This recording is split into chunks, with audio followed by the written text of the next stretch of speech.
ഞാനും കളിക്കൂടാ. ആര് നീയോ? മിണ്ടാണ്ടിരിടാ. എനക്കൊരു കളിതാടാ. എടാ ഗെയിം രണ്ടാളെ കളിക്കാൻ പറ്റുമോ? അല്ലെങ്കിൽ 4 പേര് കളിക്കണം. ചെന്നാരെങ്കിലും കൂട്ടിക്കൊണ്ടു വാ. ഒന്നി കൊടുവാ, ഒരു കളി കളിച്ചിട്ട് പോവാ. ഞാൻ വരുന്നില്ല. ആ എവിടെ പോവാ? ഞാൻ നമ്മുടെ കിഷോറിന്റെ ബാച്ചിലർ പാർട്ടിക്ക് പോവാ. കിഷോറിന്റെ ബാച്ചിലേഴ്സ് പാർട്ടിയോ? ഞങ്ങളൊന്നും വിളിച്ചില്ല. നിന്നെ വെച്ച് ആര് വിളിക്കടാ? കുണ്ടന്മാര്. ഇവിടെ നോക്ക്, എന്റെ ഈ സുഹൃത്തുക്കൾക്കും കല്യാണം ഉണ്ടാവും. അപ്പൊ ഞങ്ങൾ നടത്തും ബാച്ചിലർ പാർട്ടി. പൊളിച്ചെടുക്കൂടാ. എടാ രവി, ക്രിക്കറ്റ് കളിക്കാൻ വരാതെ എങ്ങോട്ടാ പോകുന്നേ? കിഷോറിന്റെ കല്യാണത്തിന് പോവാളിയാ. ആരടാ ആ കീറിയ പാനിടുന്ന കിഷോറോ? എടാ അളി അവൻ നമ്മുടെ അടുത്ത് പറഞ്ഞില്ലല്ലോ. എന്തുകൊണ്ട് ഞങ്ങളെ വിളിച്ചില്ല? കുണ്ടന്മാരെ കല്യാണത്തിന് വിളിച്ചാൽ പ്രശ്നമാണെന്നും പറഞ്ഞോണ്ട് ഞാനും വിളിച്ചില്ല, അവനും വിളിച്ചില്ല. അപ്പൊ നീ എന്തിനാ കല്യാണത്തിന് പോകുന്ന? വാ നമുക്ക് ജോളിയായിട്ട് ക്രിക്കറ്റ് കളിക്കടാ. അല്ലേ കറക്റ്റ് അല്ലേ? എടാ പറഞ്ഞത് നമ്മളെയാ. നമ്മളെ പിന്നെ തന്നെയാണ് അത് പന്നി. എടാ പട്ടി, ഞാനും എന്റെ ആളിയാണ്ടും വേറെ വേറെ പെണ്ണുങ്ങളെ ഒരേ മണ്ഡപത്തിൽ വെച്ച് കല്യാണം കഴിച്ച് കാണിക്കോടാ. അന്ന് നിന്നെ ഒന്ന് വിളിക്കത്തില്ലടാ. നായിന്റെ മോനെ ഇതെന്റെ വാക്കാടാ. കാണിച്ചടാ. ഫോറിനിൽ പോയി ഒരേ വീട്ടിൽ ഹണിമൂൺ ആഘോഷിക്കടാ. കാണിച്ചു തരൂടാ പട്ടി എന്ന് പറഞ്ഞ് കാണിക്കും. അതിനുശേഷം ഇവര് തന്റെ കൈ മാത്രം വിശ്വസിച്ചിരുന്നപ്പോഴാണ് ഒരു വലിയ പ്രശ്നം ഇവർക്കുണ്ടായത്. Phone ban.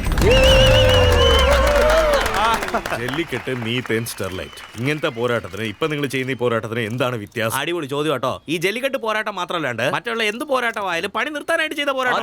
പക്ഷെ ഈ പോരാട്ടം ഞങ്ങളുടെ സന്തോഷമായി കൈപ്പണി നിർത്തിയത് കൊണ്ടുള്ള പോരാട്ടമാണ്. നമ്മുടെ കൈ, നമ്മുടെ സ്വന്തം കൈ. വേണ്ടിയുള്ള പോരാട്ടത്തെ നിങ്ങൾ എങ്ങനെ കാണുന്നു? ഇത് അടിച്ചമർത്തലിന്റെ പോരാട്ടമല്ല, ഞങ്ങളുടെയൊക്കെ എണീറ്റ് നിൽക്കാനുള്ള പോരാട്ടമാണിത്. യുവജനങ്ങൾ ഇതിനു വേണ്ടി സമരം നടത്തിയ നാട് എങ്ങനെയാ മുന്നേറുന്നേ? ഇപ്പൊ എന്താ നന്നായിട്ടാണ് പോയിക്കൊണ്ടിരിക്കുന്നത്. അത് ശരിയാ. തട്ടിത്തടഞ്ഞ് താഴെ കിടക്കുന്നേ. ഇതിനൊക്കെ കാരണം എന്താ? ബീവറേജ്. ആദ്യം നിർത്താൻ നോക്ക്. വിറ്റുപടത്തിന് വേണ്ടിട്ടാണോ ഈ പോരാട്ടം? മാഡം, നിങ്ങൾ കാണുന്ന പടം പകുതിന്ന് കണ്ട കഥ മനസ്സിലാവോ? പക്ഷെ ഞങ്ങൾ കാണുന്ന പടം എവിടുന്ന് കണ്ടാലും കഥ മനസ്സിലാവും. നിങ്ങളുടെ പടങ്ങളിൽ മുഴുവൻ വയലൻസാ, പക്ഷെ ഞങ്ങളുടെ പടങ്ങളിലോ വയലൻസേ ഇല്ല. ഞങ്ങളുടെ പടങ്ങളിൽ എപ്പോഴും ഹാപ്പി എൻഡിങ്സ്. മലയാളം അറിഞ്ഞവൻ മലയാള പടം മാത്രമേ കാണൂ. ഞങ്ങൾ Hindi, Tamil, Korean, Japanese, English എന്ന് എല്ലാ പടങ്ങളും കാണും. ഇവിടെ കൂട്ടായ്മ വളർത്തുന്നത് ആരാണ്? ഞങ്ങളാണ്. അത് മാത്രമല്ല, ഞങ്ങളുടെ പടങ്ങളിൽ ജാതി മതം എന്ന യാതൊരു വേറുപാടുമില്ല. ഇവിടെ സമത്വം വളർത്തുന്നത് ആരാ? അതും ഞങ്ങൾ തന്നെയാ.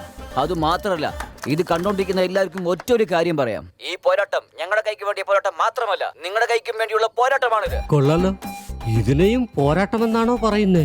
സൈറ്റ് അടിക്കുന്നവനെ തടയൂ, സൈറ്റ് കണ്ടടിക്കുന്നവനെ ഒരിക്കലും തടയരുത്. അടിപൊളി ഡയലോഗ്. നമ്മുടെ അശ്ലീല സിനിമകൾ ഇന്റർനെറ്റിൽ കണ്ട് ഡൗൺലോഡ് ചെയ്താൽ പോലീസ് വന്ന് അറസ്റ്റ് ചെയ്യും. ഇതിനെതിരെ ആക്ടർ MTRന്റെ വീടിന്റെ മുൻപിൽ പോരാട്ടം നടന്നുകൊണ്ടിരിക്കുന്നു. Hi viewers, welcome to today show. എല്ലാവരുടെ മനസ്സും എത്ര നോട്ടിയാണെന്ന് നമുക്ക് നോക്കിയാലോ? വരൂ, നമുക്ക് ഷോ തുടങ്ങി കളയാം. ഹായ് ഗൈസ്, ഞാൻ പൂജ, ഇതെന്റെ ക്യാമറമാൻ. നിങ്ങൾക്ക് ഡിസ്റ്റർബ് ആയെങ്കിൽ സോറി കേട്ടോ. ഇതൊരു ഗെയിമാണ്. ഞാൻ നിങ്ങളോട് ഒരു ചോദ്യം ചോദിക്കാം. നിങ്ങളുടെ മനസ്സിൽ എന്താണ് ആദ്യം വരുന്നത് അത് സത്യസന്ധമായിട്ട് പറയണം. റെഡിയാണോ? Shall we start? ഒരു വാക്ക് ഇംഗ്ലീഷിൽ F-ൽ ആരംഭിച്ച് UCK-യിൽ അവസാനിക്കും. അതെന്ത് വാക്കാ? എന്താ ഇങ്ങനത്തെ ചോദ്യമൊക്കെ ചോദിക്കുന്നേ? യു. ഇതിൽ ആലോചിക്കാൻ എന്താ ഫക്കല്ലേ? No, U. ഇംഗ്ലീഷിലാവും പറഞ്ഞു, മലയാളത്തിൽ ഞാൻ പറയാം. ഡി, എന്താ ചെയ്യേണ്ടത്? എന്താ ചെയ്തോണ്ടിരിക്കുന്നേ? ഇതെല്ലാം അറിഞ്ഞിട്ട് തന്നെയാണ് നീ ഇതൊക്കെ ചെയ്യുന്നേ? എന്താടി നീ ചെയ്യുന്ന പ്രോഗ്രാം ഒരു പയ്യൻ ചെയ്യാൻ പോലും ഒന്ന് ആലോചിക്കും. നിന്റെ ഫ്യൂച്ചറിനെ പറ്റി ഒന്നും നീ ചിന്തിച്ചിട്ടുണ്ടോ? എല്ലാം ഡബിൾ മീനിങ് കേട്ടിട്ട് വെറുപ്പ് തോന്നുന്നു. അതൊക്കെ പോട്ടെ, ഞാൻ നിന്റെ അടുത്തൊരു ക്വസ്റ്റ്യൻ ചോദിക്കാം.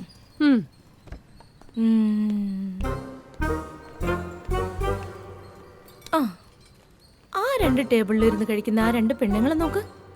ആ 2 പെണ്ണുങ്ങളിൽ ആരുടെ കല്യാണം കഴിഞ്ഞിട്ടുണ്ടാകും എന്ന് നീ ഒന്ന് ഗസ് ചെയ്ത് പറ.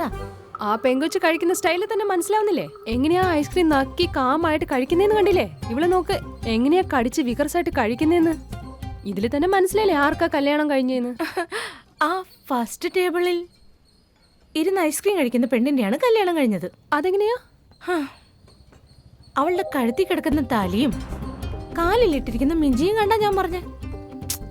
നമ്മുടെ കാഴ്ചയിലാണ് എല്ലാം ഉള്ളതിടി. എന്താണ് മീനിങ് എന്നും എന്താണ് ഡബിൾ മീനിങ് എന്നും FUCK എന്ന് പറഞ്ഞ ഒരു വാക്ക് തന്നെയല്ലേ? എല്ലാരും പറഞ്ഞത് തെറ്റാണ്. The right answer, fire truck. ഇതിൽ നിന്ന് എന്താ മനസ്സിലാക്കേണ്ടത്? യങ്സ്റ്റേഴ്സ് മാത്രമല്ല, ചേട്ടാ, എല്ലാവരുടെ മൈൻഡ്. ചേട്ടാ, എന്താടി? നമ്മുടെ മോന് ചേരുന്ന ഒരു പെണ്ണിനെ കിട്ടി. അതെയോ? വേഗം വാ.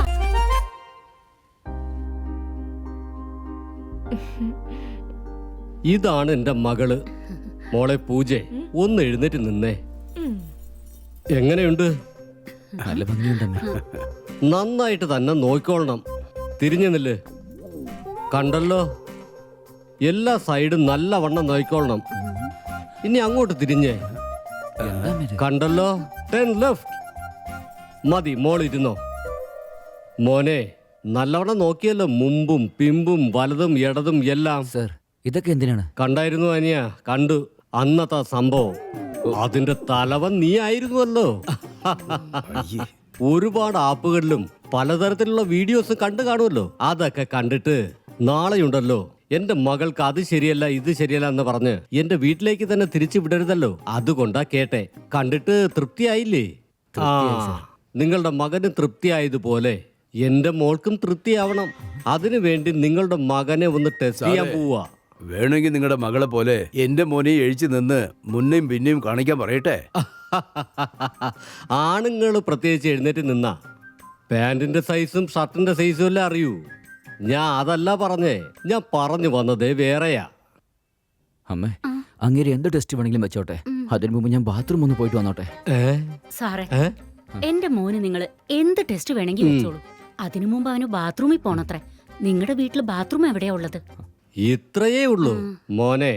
നേരെ പോയിട്ട് ഇടതിരിഞ്ഞു, അവിടെയാണ് ബാത്റൂം ഉള്ളത്. സൂക്ഷിച്ചു പോണം. തറയിലെ മൊസൈക്കായിട്ടിരിക്കുന്ന വഴിക്ക് വീഴാതെ നോക്കണേ. മോ ടെസ്റ്റിന് വേണ്ടി പ്രാക്ടീസ് ചെയ്യാൻ പോയെന്നാ തോന്നുന്നേ. നമസ്കാരം. നമസ്കാരം. ഇതാ പയ്യന്റെ ജാതകം. ഈ ജാതകം എല്ലാം വെച്ചൊരു പയ്യന്റെ ഭാവി തീരുമാനിക്കാനേ പറ്റില്ല. പക്ഷെ ഹസ്തരേഖ ഇവരെങ്ങനെ ജീവിച്ചു, എങ്ങനെ ജീവിക്കാൻ പോകുന്നു എന്നുള്ളത് കറക്റ്റാ പറയും. ഇത് പറയുന്നത് എന്താന്ന് വെച്ചാ, എന്റെ പഴയ തലമുറയെല്ലാം നല്ല ഒന്നാം കൈനോട്ടക്കാരാ. ആ വഴി വന്നവനാ ഞാൻ. അതാ പറയുന്നേ. മോനെ, എവിടാ നിന്റെ കൈ ഒന്ന് കാണിച്ച്. ശരി അങ്കിൾ. മോനെ, വലത് കൈ രേഖയല്ല, ഇടത് കൈ രേഖ. ഇടത്ത്. അയ്യോ അങ്കിൾ, നിങ്ങൾ ആരോ പറഞ്ഞു പറ്റിച്ചതാണ് അങ്കിൾ. ആണുങ്ങൾക്ക് എപ്പോഴും റൈറ്റ് ഹാൻഡ് ആണ്, പെണ്ണുങ്ങൾക്കാണ് ലെഫ്റ്റ് ഹാൻഡ് നോക്കണ്ടേ. മോനെ, വലത് കൈ രേഖ നിന്റെ പഠിപ്പ്, പണം, നിന്റെ ആയുസ് തീരുമാനിക്കും. പക്ഷെ ഇടത് കൈ രേഖ നീ എങ്ങനെയുള്ളതാന്ന് കറക്റ്റ് ആയിട്ട് പറയും. Don't afraid, please shot to me, shot to me. എന്താ കൈ ഭയങ്കരമായിട്ട് വിറയ്ക്കുന്നല്ലോ. എന്താ കൈരേഖ ശാസ്ത്രജ്ഞ, എങ്ങനെയുണ്ട് എന്റെ സിംഹക്കുട്ടിയുടെ കൈരേഖ? അതില് രാജീവൻ കാണുന്നില്ലേ? എവിടാണോ രേഖ? ഇവൻ ചെയ്ത് രേഖയെല്ലാം മാഞ്ഞു പോയി. എന്നെ പോലെ അങ്കിൾ പ്ലീസ് അങ്കിൾ, എന്നോ മാത്രം പറയല്ലേ. ഞാൻ വല്ലാണ്ട് വിഷമിക്കും. നല്ല കുട്ടിയായിട്ടിരുന്നോളാം പ്ലീസ്. Don't afraid. ഒരുത്തിന് കയ്യിൽ രേഖ ഉണ്ടെന്ന് വെച്ചാൽ അവന് കൈ അടിക്കുന്ന ശീലം മാത്രമല്ല, മറ്റ് പെണ്ണുങ്ങളുമായിട്ട് അടുപ്പമുണ്ടെന്ന് അർത്ഥം. ഒരുത്തിന് കയ്യിൽ രേഖ ഇല്ലെങ്കിൽ കൈ അടിക്കുന്ന ശീലം മാത്രമേ ഉള്ളൂ. അവന് കൈ പിടിക്കാൻ ഒരു പെണ്ണ് വേണമെന്ന അർത്ഥം. മോനെ, എനിക്ക് ഓക്കെ. നീ എന്റെ മോളുടെ മുന്നിൽ നിന്റെ കൈരേഖ കാണിക്കും. അവൾക്ക് ഓക്കെ ആണെങ്കിൽ എനിക്ക് ഓക്കെ. മംഗല്യം തന്തു നാനേന നവജീവന. നോക്കുന്നേ, ചെല്ല് ചെല്ല് ചെല്ല്, ഒരു രേഖയെ കാണിക്ക്. അയ്യോ, കുടുങ്ങി കുടുങ്ങി കുടുങ്ങി. അയ്യോ, സിമ്പിള് കുടുങ്ങിയല്ലോ മോനെ. മോനെ, ഇങ്ങനെ പതുക്കെ വിളിച്ചു കഴിഞ്ഞാ എങ്ങനെയാ കേക്കുന്നേ? മോനെ. അയ്യോ, നമ്മൾ ടെസ്റ്റ് എന്ന് പറഞ്ഞപ്പോ വലിയ സീരിയസ് ആയിട്ട് പ്രാക്ടീസ് കൊണ്ടിരിക്കണ. അയ്യോ മോനെ, മോനെ. എന്താ വേദനയോടെ സൗണ്ട് വരുന്നേ? മോനെ, ഞാനിപ്പോ അകത്തേക്ക് വരാൻ പോവാ. മോനെ, ഞാൻ അകത്ത് വന്നു. കുഴപ്പമില്ലല്ലോ. എന്താ മോനെ പ്രശ്നം? എവിടെ എവിടെ നോക്കട്ടെ. എനിക്കും ഇതുപോലെ 2 പ്രാവശ്യം പെട്ടുപോയി. 2 തവണ കുടുങ്ങിയപ്പോ എങ്ങനെയാ എടുത്തത്? Very simple. ഒരു നിമിഷം. പത്മാടോ, അവരെന്തിനാ വിളിക്കുന്നേ? അവളെ കൊണ്ട് അത് ഊരാൻ പറ്റൂ. നീ എന്തൊക്കെയാ പറയുന്നേ? അവള് ഡോക്ടറാ മോനെ. എനിക്ക് 2 പ്രാവശ്യം പെട്ടുവെന്ന് പറഞ്ഞില്ലേ, അപ്പൊ അവളാണ് എടുത്തു വിട്ടേ. Padma, very urgent. കുഴപ്പമില്ല കുഴപ്പമില്ല. എന്താന്നേ? ഹലോ, എവിടെ? ബ്രഷ് വെച്ച് ട്രൈ ചെയ്ത് നോക്കാം. കുത്തുന്നുണ്ടോ? ഭയങ്കരമായിട്ട് കുത്തുന്നു. അല്ല, അതെന്താ ബാത്റൂമോ അതോ ബെഡ്റൂമോ ഇങ്ങനെയൊക്കെ സൗണ്ട് ഒക്കെ വരുന്നത്? എന്ത്? ലാസ്റ്റ് എന്തായാലും വിരൽ വെച്ച് ട്രൈ ചെയ്യാം. എന്ത് വിരളോ? ഇനി ഇത് തടുത്തില്ലെങ്കിൽ ഞാൻ മനുഷ്യനല്ലാണ്ടായി പോവും. എടീ, മോതിരം എടുക്കാനായിരുന്നല്ലേ? സോറി കേട്ടോ, അറിയാണ്ട് ഞാൻ തെറ്റിദ്ധരിച്ചു പോയി. Who are you? ഞാൻ വാസു, നിങ്ങളെ പെണ്ണ് കാണാനായിട്ട് വന്നതാ. സോറി, ഞാൻ തെറ്റിദ്ധരിച്ചു. ഫസ്റ്റ് മീറ്റിംഗ് തന്നെ ബാത്റൂമിലായി പോയി. നിങ്ങളുടെ അച്ഛന് എൻ്റെ താഴെ കൈയിനെ കുറിച്ചൊക്കെ പറഞ്ഞപ്പോൾ ഞാനൊന്ന് കാണാനായിട്ട് വന്നു. സിബിന് പോലും മോനെ ഇഷ്ടമാ, പിന്നെ ഞങ്ങൾക്ക് പിടിക്കാതിരിക്കൂ? മോൻ ഒരു ടെസ്റ്റിന്റെ ആവശ്യമില്ല, എല്ലാ സൈസും കറക്റ്റ് ആണ്. ആദ്യം മുറിവില് മരുന്ന് വെക്ക്, അത് പുറത്തു വരുമ്പോ എന്റെ മോളെ ഞാൻ കെട്ടിച്ചു തരാം. എനിക്ക് സമ്മതമാ, നിങ്ങൾക്കോ? ഞങ്ങൾക്കും വളരെ സന്തോഷം. പിടിക്കടി തട്ട്.